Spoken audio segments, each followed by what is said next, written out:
Rajesh, Rathna Mobiles Training Center, Coimbatore. இப்போ மார்க்கெட்டுக்குள்ள ஒரு பெரிய கான்ட்ரவர்சி என்னன்னா டிஎஸ்ஓ வேணுமா வேண்டாமா, அதாவது ஆசிலோஸ்கோப் வேணுமா வேண்டாமா, அது யூஸ்ஃபுல்லாக இருக்குமா இல்லையா, மல்டிமீட்டரே பெஸ்ட்டு, அதை வச்சு எல்லா ஃபால்ட்டும் ஃபைன் பண்ணிடலாம். இந்த மாதிரி ஒரு கான்ட்ரவர்சி கிரியேட் ஆகிருக்கு. எல்லாத்தையும் தாண்டி ஒரு சாதாரண டெக்னீஷியனாக இருந்து அவரோட ஒரு டெக்னீஷியனோடைய விஷனில் அவரோட இடத்துல இருந்து பார்க்கும்போது இந்த டிஎஸ்ஓ ஆசிலோஸ்கோப்புன்னு சொல்கிறாங்களே, என்னது அது, நிறைய இடங்களில் அதை வச்சு டீச் பண்ணுறாங்களே, அது இருந்தால் எல்லா ஃபால்ட்டையும் நம்ம வந்து ஃபைன் பண்ணிடலாமா, அது அதை நம்ம தெரிஞ்சுக்கிட்டே ஆகணுமா, அதை வச்சு நம்ம பண்ணித்தான் ஆகணுமா, ஃபியூச்சர் அதுதானா, இந்த மாதிரி பல கேள்வி வந்து எங்கே சொல்லி கொடுப்பாங்க. ஸோ இந்த மாதிரி பல கேள்வி வந்து ஒரு சாதாரண டெக்னீஷியன்ஸுக்குள்ளே இருக்கும். நிறையா யூடியூப் வீடியோஸில் பார்க்குறாங்க, ஃபேஸ்புக்கில் பார்க்கும்போது அவங்களுக்கு இந்த மாதிரியான கேள்விகள் வர்றது இயல்பு தான். இன்றைக்கி நம்மளோட தாட் என்ன, எங்களுக்கு என்ன யோசனை அப்படின்னா, அந்த மாதிரி ஒரு பிகைனர் ஸ்டேஜில் இருக்கக்கூடிய ஒரு மீடியம் லெவலில் இருக்கக்கூடிய ஒரு டெக்னீஷியனுக்கு வந்து ஒரு கிளாரிட்டி கொடுக்கலாம் அப்படிங்கிறது எங்களோட ஐடியா. சரிங்களா? ஆசிலோஸ்கோப் வேணுமா, அது இருந்துச்சுன்னா என்னெல்லாம் பண்ணலாம், அதோட யூசேஜஸ் எல்லாம் என்ன அப்படிங்கிறது எல்லாமே வந்து ஒரு கிளாரிட்டி அவங்களுக்கு கொடுக்கணும் அப்படிங்கிறது எங்களுடைய ஒரு தாட்டாக இருக்குது. முதல்ல என்னோட சைடில் வந்து நான் என்ன சொல்கிறேன் அப்படின்னா, ஒரு மல்டிமீட்டரு ஆசிலோஸ்கோப் தேவையா இல்லையா அப்படின்னா, எங்களோட ஸ்டாண்டு கிளியர்லி ஆசிலோஸ்கோப் தேவை தான். ஆசிலோஸ்கோப்புங்கிறது ஒரு இம்பார்ட்டண்ட்டான டூல் தான். நம்ம எப்போவுமே பெரியவங்க சொல்லுவாங்க, சிறு துரும்பும் பல்குத்த உதவும் அப்படின்னு சொல்லுவாங்க. சரிங்களா? ஆனால் ஒரு எலக்ட்ரானிக்ஸ் ஃபீல்டில் ஃபால்ட் ஃபைண்டிங்க்கு வந்து ஆசிலோஸ்கோப் யூஸ் ஆகுமா ஆகாதாங்கிற கான்ட்ரவர்சியே தேவையில்லை. ஏன்னா 100% அது வந்து உபயோகமான டூல் தான். ஆனால் என்ன வந்து ஒரு மல்டிமீட்டர் எல்லாருக்கிட்டையுமே இருக்குது, ஆசிலோஸ்கோப்பு யாருக்கிட்டையுமே இல்லை, அதிகமாக யாரும் யூஸ் பண்ணுறது இல்லை அப்படின்னா ரீசன் என்ன அப்படின்னா, இப்போ ஒருத்தர் வந்து ஒரு எலக்ட்ரானிக்ஸ் மீன்ஸ் ஒரு இன்ஜினியரிங் முடிச்சுட்டு வந்திருப்பாங்க, ஒரு இந்த ஃபீல்டுக்குள்ளே வந்து பார்த்தீங்கன்னா இன்ஜினியரிங் முடிச்சுட்டு வந்திருப்பாங்க, இல்லை ஒரு 10th ஸ்டாண்டர்டு பிகாம் படித்தவங்களும் இருப்பாங்க. பலதரப்பட்ட ஆட்கள் தான் இந்த ஃபீல்டில் இப்போ ஒரு டெக்னீஷியன்ஸாக உட்காந்துட்டு இருப்பாங்க. அப்படிங்கிற பட்சத்தில் இது எல்லாத்துக்குமே சூட் ஆகக்கூடியதுன்னு பார்த்தீங்கன்னா மல்டிமீட்டர் சூட் ஆகும். இந்த மல்டிமீட்டர் வந்து ஜஸ்ட் வந்து ஒரு 10 நாள் 15 நாள் வந்து அவங்க வந்து கோர்ஸ் படிக்கிறாங்க அப்படின்னா, அந்த மல்டிமீட்டர்ஸை வச்சு என்னெல்லாம் ஃபால்ட் ஃபைண்ட் பண்ணலாம், அதில் என்ன ட்ரிக்ஸ் எல்லாம் யூஸ் பண்ணலாம் அப்படிங்கிறது எல்லாமே வந்து அவங்களுக்கு ஈஸியாக டீச்சும் பண்ண முடியும். ஏன்னா அவங்களால ஈஸியாக அண்டர்ஸ்டாண்டும் பண்ணிட்டு அதை வச்சு அவங்களால ஃபால்ட் ஃபைண்டும் பண்ண முடியும். அதை அவங்க அப்ளை பண்ணி அதுலேருந்து அவங்க சக்ஸஸ் பண்ண முடியும். ஃபைனல் என்னன்னா சக்ஸஸ் பண்ணணும், மொபைலை வந்து ரெடி பண்ணணும். அப்போ அந்த மல்டிமீட்டர் அவங்களால புரிஞ்சுட்டு அதை ரெடி பண்ண முடியும். பட் ஆசிலோஸ்கோப் அப்படிங்கிறது வந்து பார்த்தீங்க அப்படின்னா, ஒரு பிஹேவியர்னாலேயோ ஒரு இன்டர்மீடியேட் கண்டிஷனில் இருக்கிறதுனாலையோ, ஒரு படிப்பு வந்து ஸ்கூலுக்கு போகல அல்லது வந்து இன்ஜினியரிங் பேக்ரவுண்ட் இல்லை எனக்கு அப்படிங்கிற கண்டிஷனில் இருக்கிறவங்களுக்கு வந்து முதல்ல அதை லேர்ன் பண்ணுறதுலேயே வந்து கொஞ்சம் சின்ன சின்ன டிஃபிகல்ட்டிஸ் இருக்குது. தென் ரெண்டாவது வந்து பார்த்தீங்க அப்படின்னா, அதை வந்து பர்ச்சேஸ் பண்ணுறதுக்கான அமௌண்ட்டு, மல்டிமீட்டருக்கும் ஆசிலோஸ்கோப்புக்குமான வேரியேஷன் வந்து பார்த்தீங்கன்னா அமௌண்ட் வந்து ஒரு பெரிய லெவலில் டிஃப்ரென்ஸ் வந்துடும். சரிங்களா? அது அவங்க அதை வாங்கி அதை உபயோகப்படுத்தி அதுக்கான நேரங்களை வந்து அவங்க நிறையா ஒதுக்கி அதை படிக்கணும். இதெல்லாம் நான் சொல்கிறது ஒரு பிகினர் மீடியம் கண்டிஷனில் பண்ணிட்டு இருக்கக்கூடிய ஒரு இது சொல்கிறேன். இதெல்லாத்தையும் தாண்டி அதை அவங்க அப்ளை பண்ணி சக்ஸஸ் ரிப்போர்ட் எடுக்கிறதுக்கெல்லாம் வந்து நிறைய டைம் தேவைப்படும் அவங்களுக்கு இந்த லேர்ன் பண்ணுறதுக்கு. ஸோ இந்த மாதிரி இருக்கிறதுனால தான் வந்து ஆசிலோஸ்கோப்பில் வந்து ஒரு பிகினரோ ஒரு மீடியேட் கண்டிஷனில் இருக்கிறவங்களோ வந்து அதை வந்து ஆர்வம் காட்டுறதுங்கிறது இல்லை. இப்போ நாமளே வந்து ஒரு 15 நாளைக்கு கோர்ஸில் வந்து நாங்கள் வந்து அவங்களுக்கு வந்து ஒரு டிஎஸ்ஓனா என்ன, அதை எப்படி யூஸ் பண்ணுறது, அதை வச்சு எப்படி ஃபால்ட் ஃபைண்ட் பண்ணலாம் அப்படிங்கிறதெல்லாம் நாங்கள் டீச் பண்ணுறோம் அப்படின்னா, அவங்களுக்கு வந்து அந்த ஸ்கிமேட்டிக்ஸை வந்து ஓப்பன் பண்ணி காமிக்கும் போது நிறைய பேர் அதுக்கு முன்னாடி ஹார்ட்வேர் சொல்யூஷன் தான் யூஸ் பண்ணிட்டு இருக்காங்க. அவங்களுக்கு வந்து பிரின்சிபல் டயக்ராமை காமிச்சு அதை எக்ஸ்ப்ளனேஷன் பண்ணும்போதே அவங்களுக்கு அது புதுசாக இருக்குது. ஸ்கிமேட்டிக்ஸ் ஆகட்டும், ஃபால்ட் ஃபைண்டிங்கில் half short, full short, dead fault finding பண்ணுறது, மல்டிமீட்டர் எப்படி யூஸ் பண்ணுறது, இதுக்கெல்லாம் இடையில டிஎஸ்ஓ எப்படி யூஸ் பண்ணுறது அப்படின்லாம் டீச் பண்ணும்போது அந்த 10 நாள் 15 நாளுங்கிறது அந்த மீடியேட் கண்டிஷனில் இருக்கிறவங்களுக்கு வந்து பாசிபிளே கிடையாது. அவங்களுக்கு அதை அண்டர்ஸ்டாண்ட் பண்ணிக்கிட்டு அதை போய் அப்ளை பண்ணுறதுங்கிறது வந்து அவங்களால முடியறதில்லை. அதுதான் உண்மை. ஒரு எலக்ட்ரானிக்ஸ் கோர்ஸ் முடிச்சுட்டு வந்திருக்காரு ஒருத்தர் அப்படின்னா, அவரால் ஈஸியாக நாங்கள் கொடுக்குற சின்ன சின்ன டிப்ஸை டக்குன்னு கிராப் பண்ணிக்கிறாரு, கேட்ச் பண்ணிக்கிறாரு, அப்ளை பண்ணுறாரு. 10ல் 9 பேர்னால கேட்ச் பண்ணிக்க முடியறதில்லை, அப்ளை பண்ண முடியறதில்லை. இதுதான் நிஜம். ஸோ இன்றைக்கி நாங்கள் என்ன டிசிஷன் எடுத்துருக்குறோம் அப்படின்னா, சரி எல்லாரையுமே நம்ம டிஎஸ்ஓ நோக்கி முடிஞ்ச வரைக்கும் இழுத்துட்டு வரலாம், எல்லாரையும் டிஎஸ்ஓ யூஸ் பண்ண வைக்கலாம், அதோட உபயோகம் பண்ணு எல்லாத்துக்கும் கொண்டு போய் ரீச் பண்ணலாம்.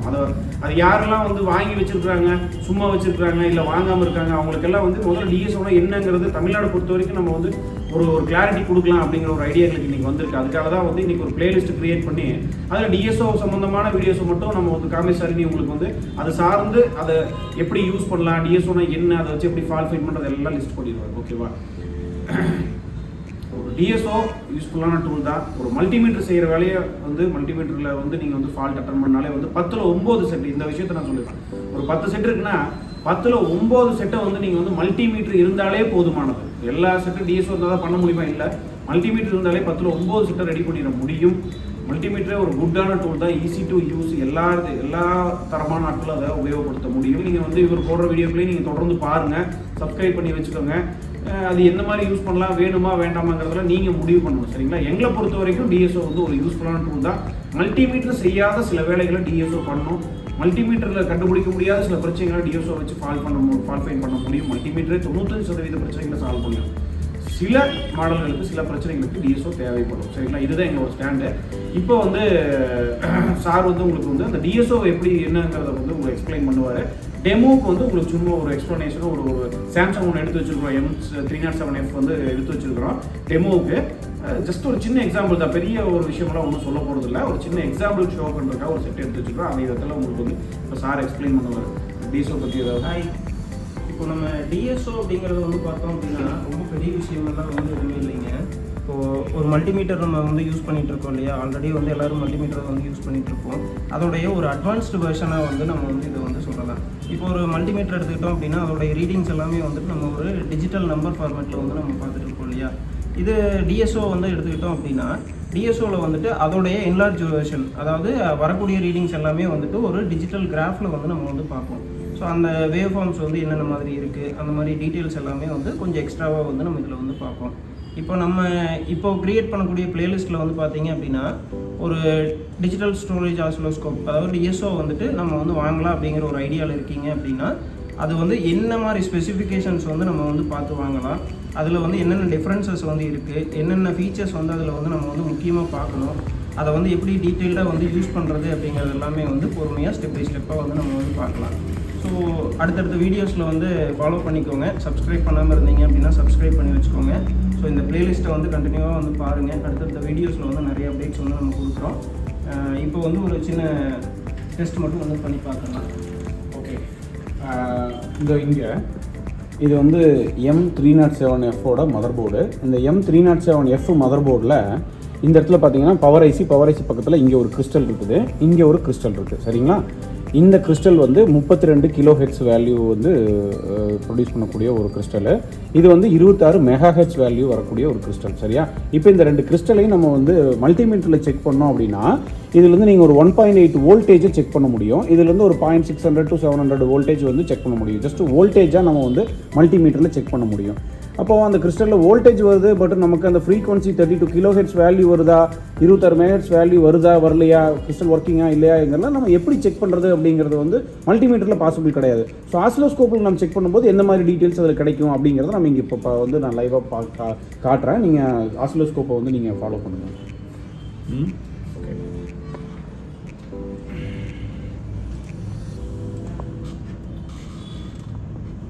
இப்போது நான் என்ன செய்கிறேன் அப்படின்னா கிறிஸ்டல், நான் இப்போ நீங்கள் 2 கிறிஸ்டல் பார்த்தீங்க இல்லையா, அதில் வந்து அந்த 26 MHz வேல்யூ வரும், சாரி 32 kHz வேல்யூ வரும் அப்படின்னு சொல்லி ஒரு கிறிஸ்டல் சொன்னேன் இல்லைங்களா. அந்த கிறிஸ்டலில் வந்து நான் என்ன செய்கிறேன்னா இப்போ வந்து நான் ப்ரோபை ஃபிக்ஸ் பண்ணுறேன். வெயிட் பண்ணுங்க அப்படியே.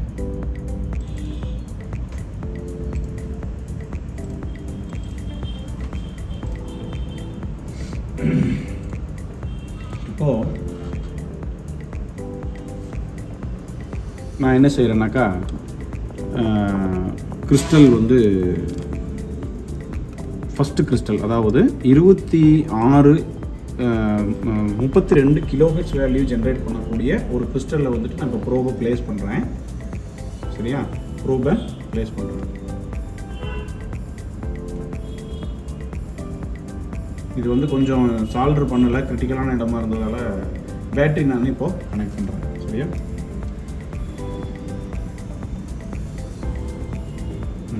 இப்போ நான் என்ன பண்ணியிருக்கிறேன்னா 32 kHz வேல்யூ ஜென்ரேட் ஆகுது அந்த கிறிஸ்டல் இருந்து. நீங்கள் ஒரு வேவ் ஃபார்மேட்டாக நீங்கள் பார்க்குறீங்க, சரியா? சிம்பிளாக, நான் வேறு ஒன்றும் பெரிய விஷயங்களை நாங்கள் பேசலை.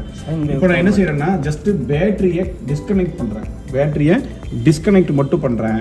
பேட்டரியை டிஸ்கனெக்ட் பண்ணியாச்சு அப்படின்னா ஆட்டோமேட்டிக்காக பார்த்தீங்கன்னாக்கா அந்த வேல்யூஸ் 0 ஆகிடும். இப்போ நான் பேட்டரியை கனெக்ட் பண்ணுறேன், இங்கே காட்டுங்க. பேட்டரி நான் கனெக்ட் பண்ணல, இப்போ ஜஸ்ட்டு நான் பேட்டரியை மட்டும் கனெக்ட் பண்ணுறேன்.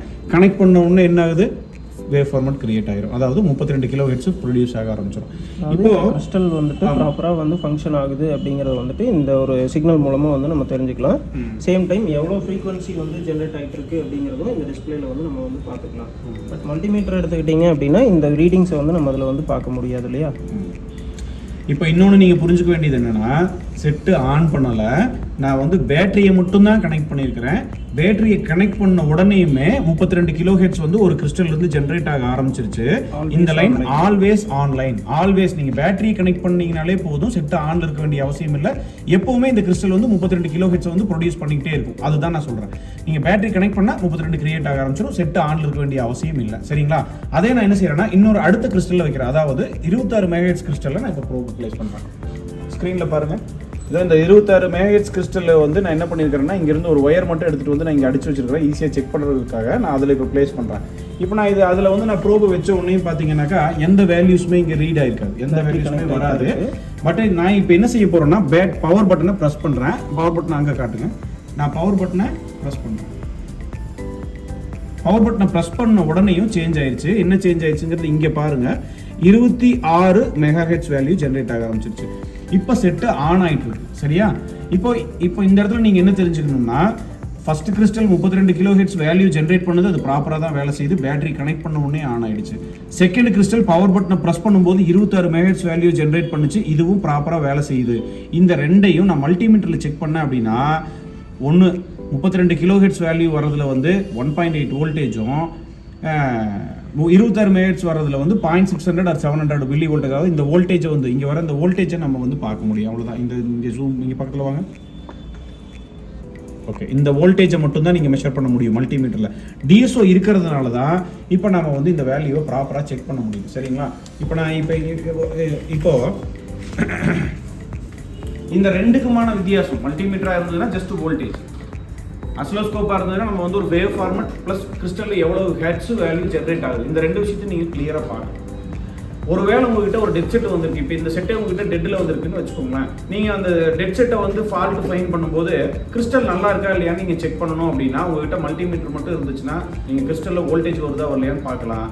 ஆனால் ஹெட்ஸ் வேல்யூ செக் பண்ண முடியாது. ஒருவேளை உங்ககிட்ட ஆசிலோஸ்கோப் இருந்ததுன்னா நீங்கள் செட்டு ஆனே ஆகலை, அந்த செட்டு ஆன் ஆகிறதுக்கு கிறிஸ்டல் மஸ்ட் கண்டிப்பாக வேணும். அப்போ அந்த கிறிஸ்டல் வேலை செய்யலையாங்கிறத துல்லியமாக நீங்கள் பார்க்கணுன்னா ஆசிலோஸ்கோப் தேவை.